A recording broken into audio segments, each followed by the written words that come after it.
malaman kung magkano ang sinasahod namin dito sa Taiwan. Kasi sa unang dating mo, bago ka lang, lalo kung bago ka lang, ganun. Ang sinasahuri mo is ganito.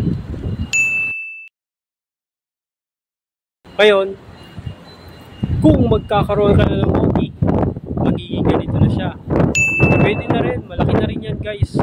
Pero mas malaki kung meron kang rest day OT.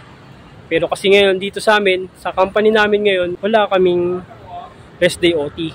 Mahina kasi dito, lalo na kung mag-winter. Hindi ganun karami ang deliver. Pero pwede na rin, pambuhay na rin sa pamilya.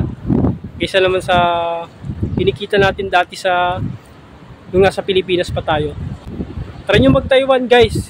Papakita ko dito kung ano yung agency na sa akin. Legit na agency.